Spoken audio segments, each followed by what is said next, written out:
Part 1. You will hear two people discussing an extramural course.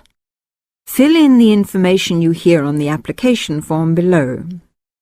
First, you have some time to look at questions 1 to 6.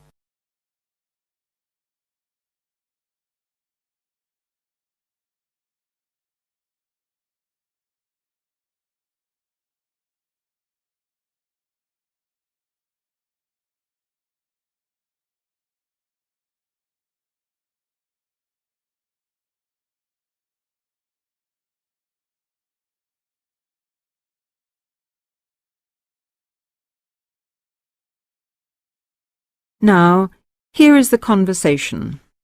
Hi, Jenny. What are you doing down here? Oh, hello, Steve.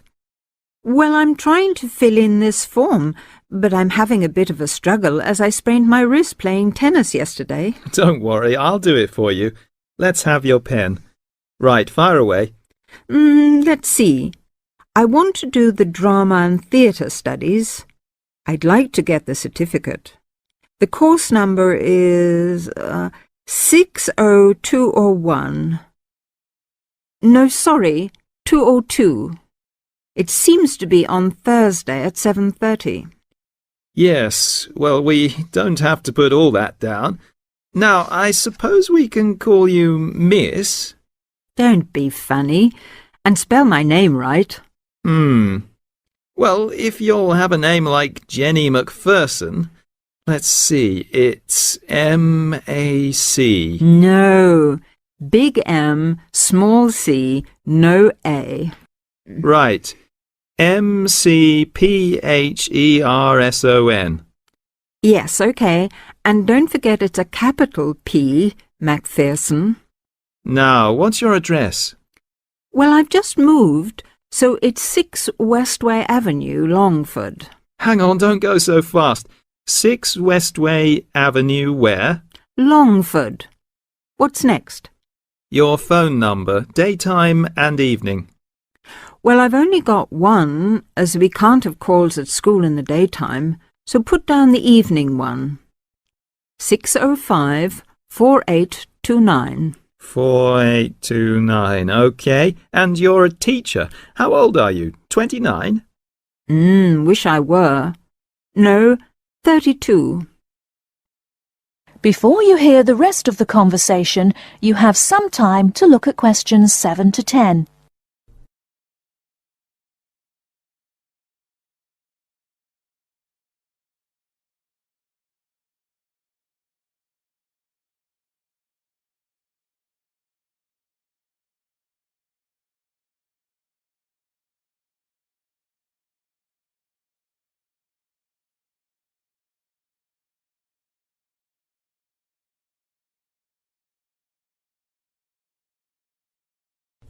Now listen and answer questions 7 to 10. Do they want my date of birth? No, don't seem to. Just age. How about educational qualifications? Well, I've got a degree in English literature and a diploma in media studies. Media studies, right. Now, have you ever done any of these extramural courses before? No, don't think so. Although I did do something on psychodrama once. But no, it wasn't extramural, was it?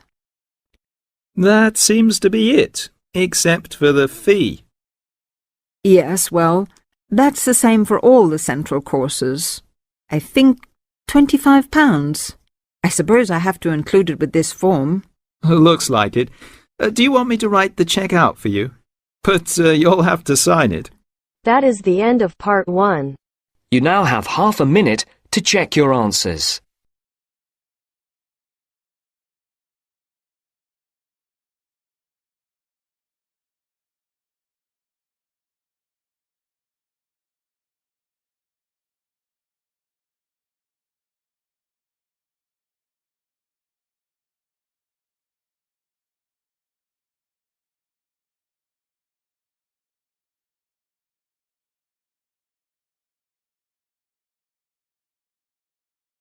Now turns to Part 2.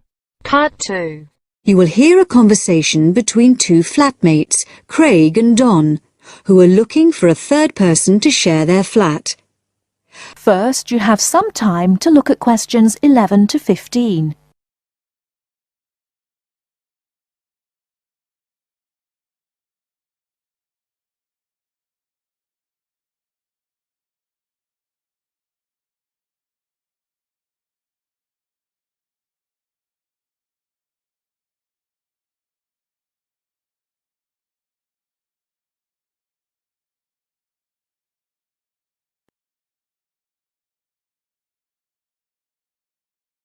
Now, listen carefully and answer questions 11 to 15.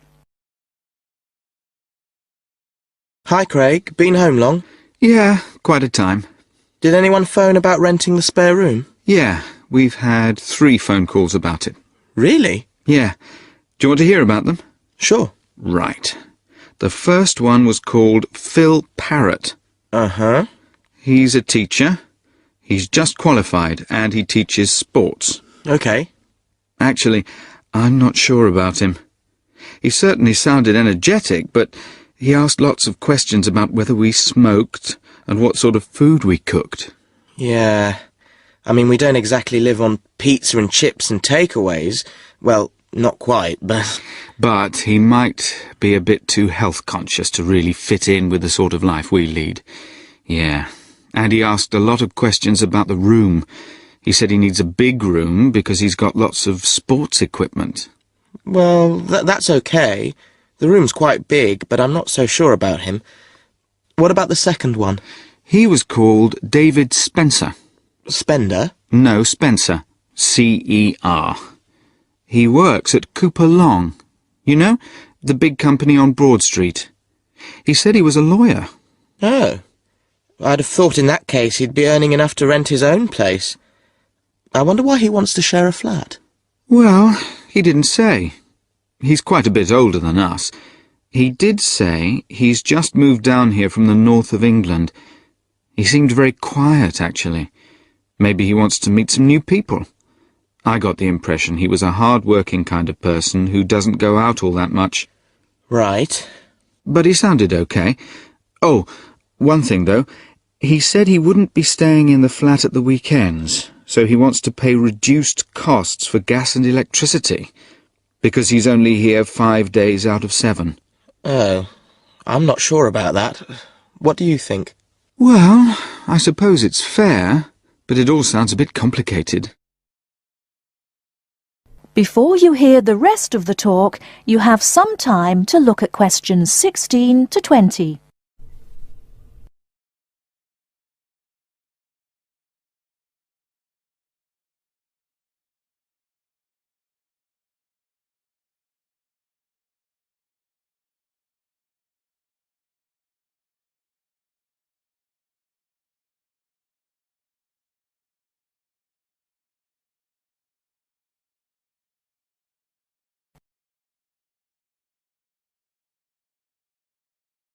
Now listen and answer questions 16 to 20. Anyway, there was a third person, Leo Norris. Yes? He's an engineer, Oh, yeah? and he's about our age. Right. What did he sound like? Well, actually, he was really funny. I couldn't stop laughing when I was talking to him. He said he was very lazy and never got up until noon at weekends, and I said that wouldn't be a problem here. No, certainly not. But actually, I suspect he was joking when he said he was lazy. I think he lives life as it comes. He's certainly not competitive or stressed, but he likes cycling and things like that. He sounds like an outdoor type. Anyway, I thought he sounded as if he'd fit in. He wanted to check if there was somewhere safe for his bicycle. That's not a problem. No, he can leave it in the garage with my car. So did you get his contact details? Yes, he left his mobile number. It's 0777 687 2433.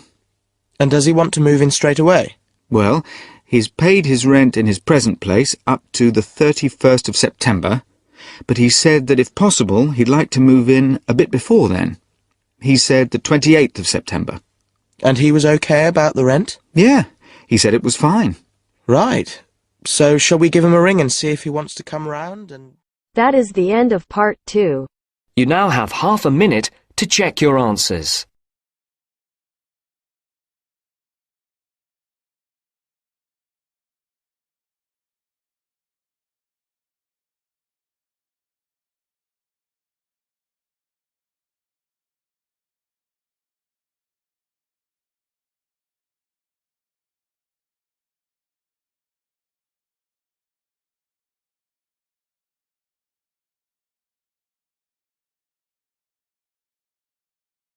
Now turns to part 3. Part 3. Listen to somebody giving a talk about how setting goals can help you achieve more. First, you have some time to look at questions 21 to 24.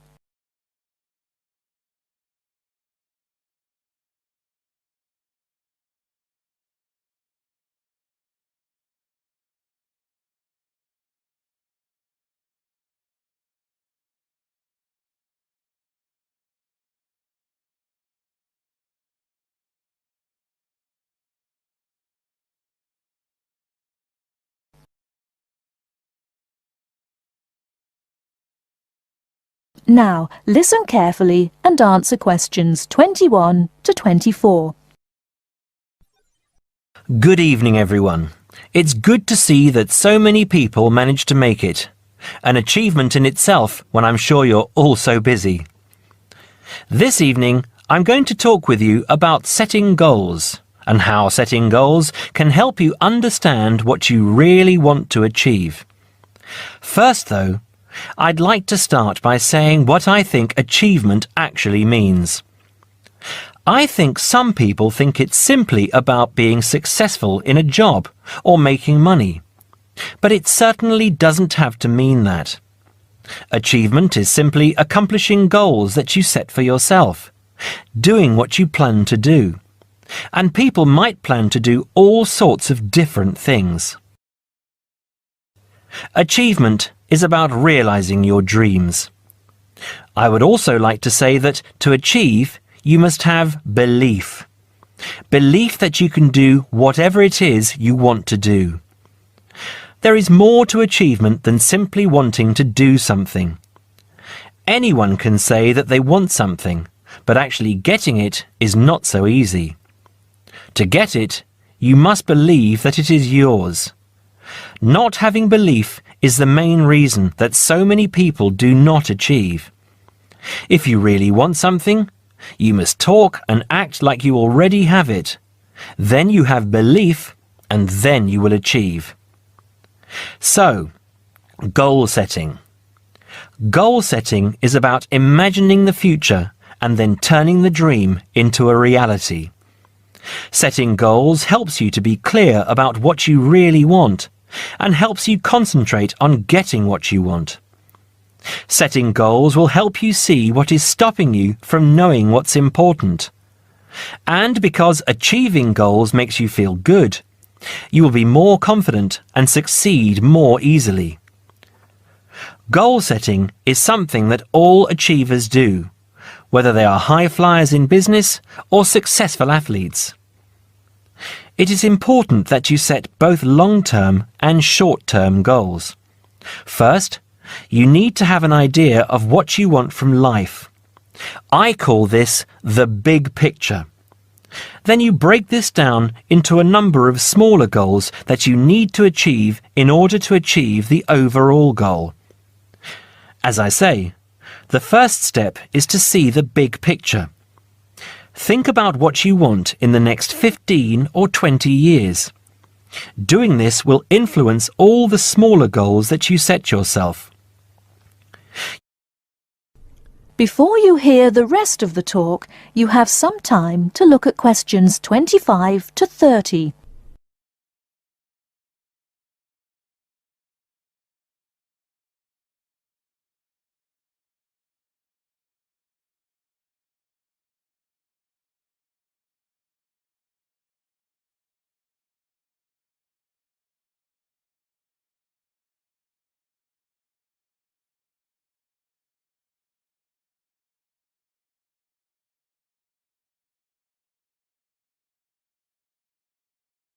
Now listen and answer questions 25 to 30.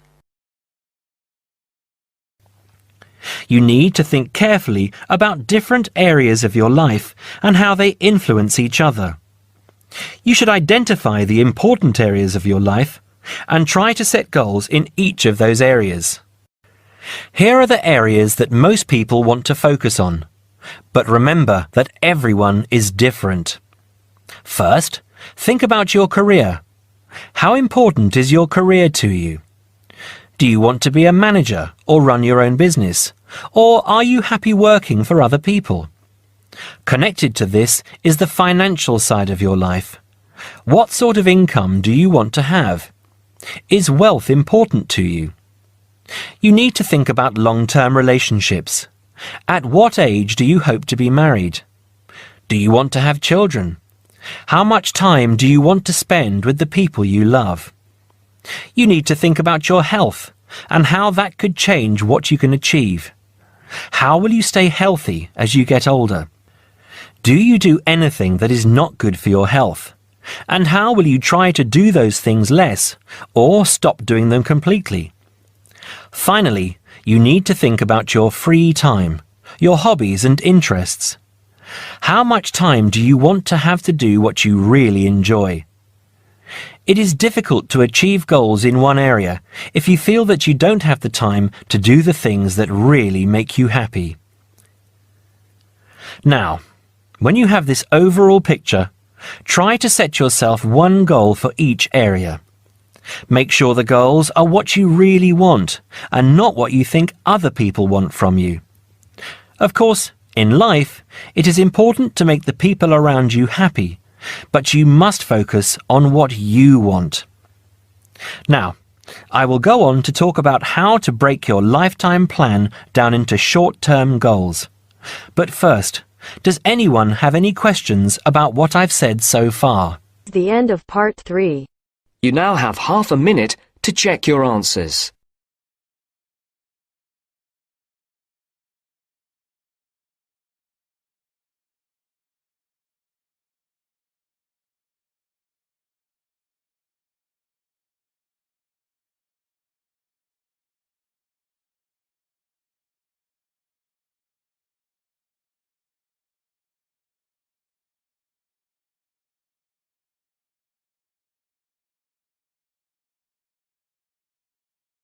Now turns to part 4. Part 4. You will hear part of a lecture on art history. First, you have some time to look at questions 31 to 40.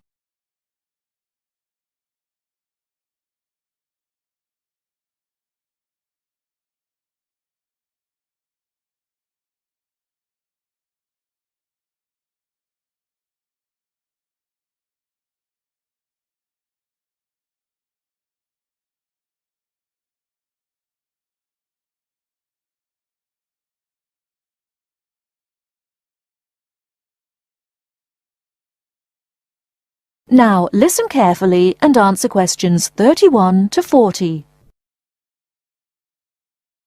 In the last lectures, we looked at the art of the ancient Egyptians, and then considered the art of other ancient Mediterranean civilizations, in particular Greece and Rome. We're now going to return to Egypt to consider a set of very unusual pictures known as the Fayum portraits. The Fayum is a lush green area about 100 kilometers west of Cairo. Following the conquest of Egypt by the Greek warrior Alexander the Great in 332 BC, large numbers of businessmen and officials who had come over from Greece settled in this fertile region with their families. They gradually adopted some features of Egyptian culture, including the practice of mummification, embalming the bodies of their dead and wrapping them in linen bandages in order to preserve them as mummies. The name actually comes from an Arabic word meaning an embalmed body. These newcomers made one distinctive innovation, though. After binding the mummy, they laid over the face a picture representing the person inside. The portraits look like oil on canvas, but they were actually produced using a technique called encaustic, where the artist applies pigmented wax to a wooden board with a small spatula. The Egyptologist William Petrie, who discovered many of these mummies with their accompanying portraits at the end of the 19th century, was convinced that they were actually done in the lifetime of the subject, rather than being painted after the person's death, as had been the case with older Egyptian paintings. He felt they were very different from the traditional stylized images that had been used on Egyptian mummy casings in previous centuries, and was convinced that they were actually portraits giving a realistic depiction of the person. He pointed out that the boards on which they were painted showed signs of having been cut down to size to fit within the mummy bandages. To him, this suggested that they may have originally been larger and been hung in the houses of the owners during their lifetimes. But more than a century after they came to light, nobody knew how far they were really depictions of real people, as against idealized portraits. Then a team from Manchester University decided to find out, by recreating the faces of Fayum mummies in clay and then comparing the reconstructions with the portraits. The team was provided with skulls from 2 Fayum mummies from the British Museum, and given the information, based on X-rays and other evidence, that one of the mummies was of a 50-year-old man, and the other was a woman in her early 20s. Armed only with this information, they set to work. First, they created copies of the skulls. Then they used clay to build up the facial muscles in order to reconstruct what the person looked like. After weeks of painstaking labour, 2 faces emerged. Only then were the 2 portraits revealed so that the match between the reconstructions and the portraits could be examined. In the case of the man, both model and portrait showed a broad, flat face with a slightly hooked nose and a fleshy mouth with broad lips. But the man in the portrait was noticeable for his 5 o'clock shadow, the beard beginning to grow around his chin and on his cheeks. This would have been quite a recognizable feature of the man in real life, and an easy thing for the painter to copy. However, it wasn't something that the makers of the model could know about. In the reconstruction, the right eye was slightly higher than the left, and this was the same on the portrait. But on the portrait, the eyes were very large, which is standard with many of the Fayum portraits, while in the model they were longer and narrower. The portrait of the woman appeared to be even more of a standard type, with her large eyes, straight nose, and small mouth. These pretty feminine features suggested this could be an idealized woman's face, and yet it proved to match the reconstruction surprisingly closely. The proportions of the lower face corresponded, and so did those of the forehead, though in the portrait the eyes were closer together and larger than in the reconstruction. And in both cases, the head was set on a solid neck, suggesting a more powerful physique than you might have expected from these delicate features. So, overall, the similarities between the portraits and the models are too close to be accidental. The artists may have started from a standard picture, but attempts were made to modify this to reflect the characteristics of the subject, what gave the face its personal qualities. Obviously, this isn't much of a sample upon which to judge an entire genre of portraiture, but the researchers are convinced that, on the whole, the artists aimed to represent their subjects as they appeared in real life, whether this was flattering to them or not. That is the end of part 4. You now have half a minute to check your answers.